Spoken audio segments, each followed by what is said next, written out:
Ang Ginoo manaa kaninyo. Manausab kanimo. Pagbasa gikan sa Santos nga Ebanghelyo sumala ni Lucas. Himaya ikaw, O Ginoo.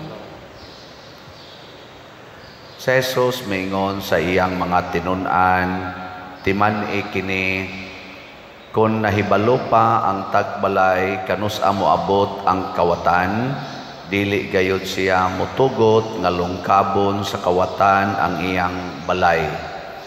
Busa kamo usab kinahanglan mangandam, kayang anak sa tao moabot sa takna nga wala ninyo siya paabuta.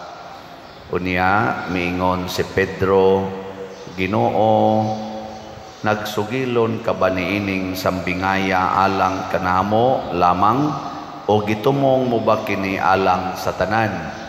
Ang Ginoo mitubag, kinsa ba di ay ang buutan og maalamon nga sulugoon?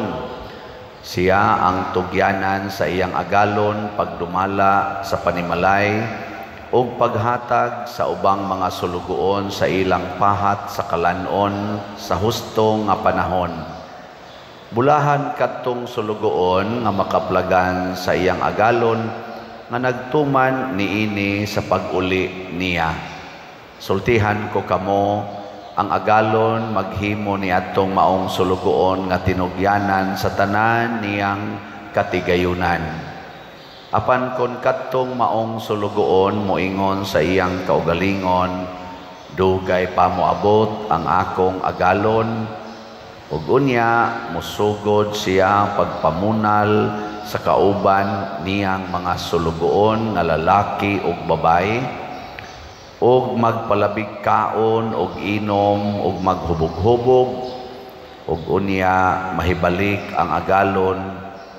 Usa niya na kaadlaw nga ang sulugoon wala magpaabot kaniya, ug sa panahon nga wala niya hibalui, tagud-taguron siya sa iyang agalon ug pahiagumon sa gidangatan sa ubang ligoy nga sulugoon. Ang sulugoon nga nasayod unsa ang buot ipabuhat kaniya sa iyang agalon, apan dili magandam og dili magtuman sa ipabuhat, silutan sa daghang latos. Apan ang sulugoon nga wala masayod unsa ang gusto sa iyang agalon ug makabuhat og butang nga tungod niini angay siyang latoson, silutan sa diriyot nga latos. Ang tao nga gihatagag daghan, paninglag daghan, apan ang gihatagag daghan pagayod, paninglan usab ug mas daghan pa. Ang Ebanghelyo sa Ginoo. Daygon ikaw, O Kristo. Sa unang pagbasa, si San Pablo naghisgot nga ang tanan nga makasala mahimog yung ulipon sa sala. Nya kung ang sala na mao'y atong hari, nya maulipon na taniya, ang sala musangpot gyud sa kamatayon. Mao na nga ning hatag nato si San Pablo og usa ka pahinumdom nga dili gamiton ang atong lawas aron bisag unsang bahin sa tong lawas aron gamiton sa pagpakasala. Gamiton Hinuon nato ang una, isipon nato ang atong kaugalingon nga patay na. Nga ikaduha, ipagamit nato ang atong kaugalingon sa Dios alang sa katuyuan nga matarong.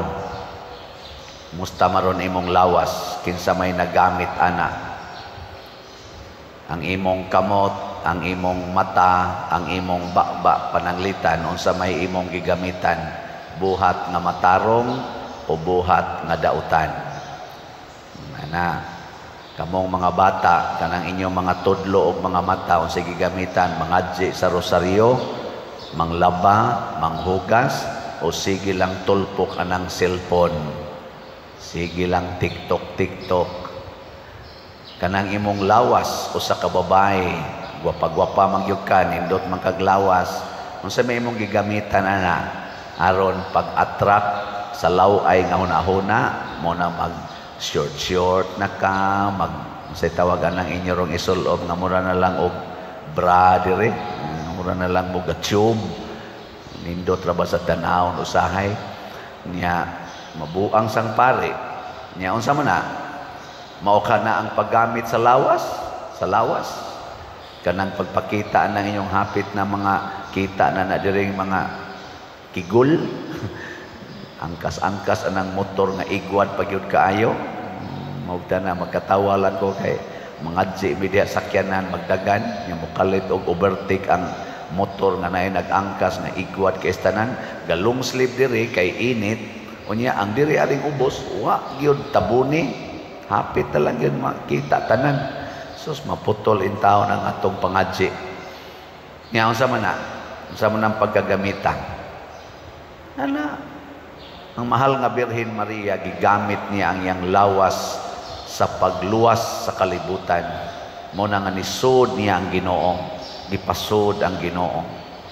Unya, kung ato ng buhaton, maluwas punta. Kay matod pa diri sa atong tubag sa Salmo, ang atong hinabang anaa sa ngalan sa Ginoo.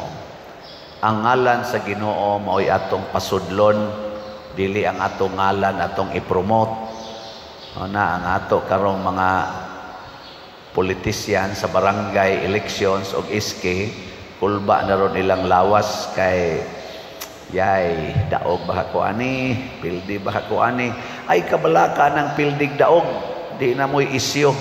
Ang isyo ang atong lawas ba gigamit ba nimos kaayuhan sa barangay, sa imong mga katagi barangay, o imo bakang gipahimuslan ang maong barangay aron lang madawat nimo ang gahom, ang kasikat o kahabahinoon in quotation basig kwarta. Mao na atong pangandaman kay gipahinumduman ta ana nga maulipon gyud ta. Basta ang atong lawas, maulipon kita sa sala, basta ang lawas nato gamito na sa pakasala. Sa atong ebanghelyo, gihisgutan ni Hesus ang buutang sulugoon. Kinsa man kununing buutang sulugoon. Ang una, kanunay siyang nagsunod sa iyang agalon.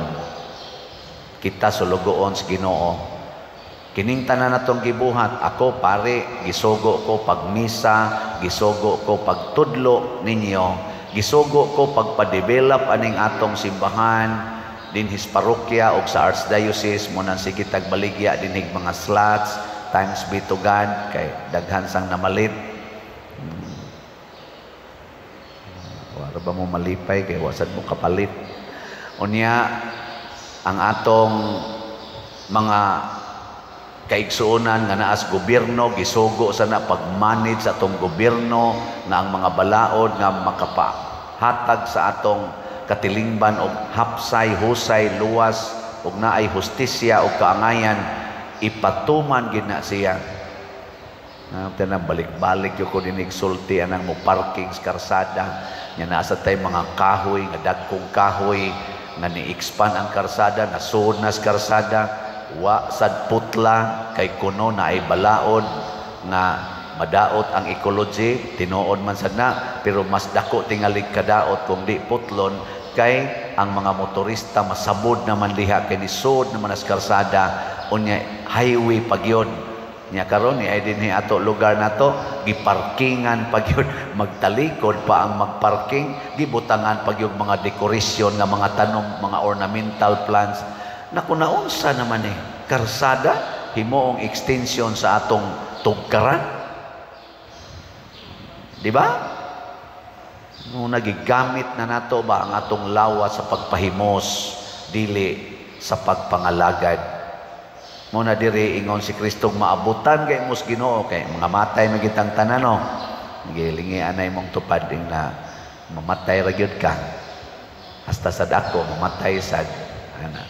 Inig-abot na ni anang taknaa nga mamatay ta mao masana ang gitawag og pag-abot sa atong agalon sa atong kinabuhi.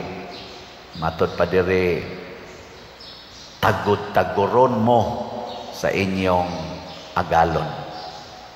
Latuson mo sa inyong agalon.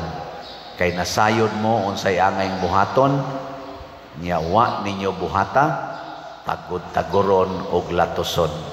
So hinaut unta ato ning matngunan nga dili ta matagod-tagod sa atong agalon.